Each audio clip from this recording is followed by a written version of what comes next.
So ayun, hello mga ka-lovers. Ito na po yung finish product ng aking bebekes.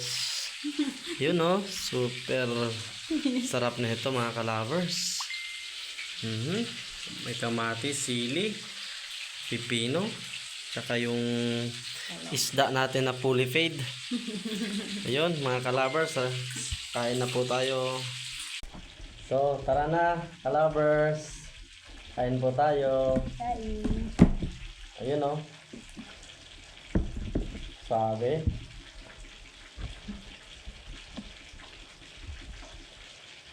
Let's go. Ito yung favorite namin ng baby ko. Yan. Pritong talong. Ang talong. Tapos, Sausaw sa toyo. sausaw sa toyo. Hindi sa taong may toyo. Yun mga ka-lovers, please pasupport po na aming Mumunting channel, ka-lovers.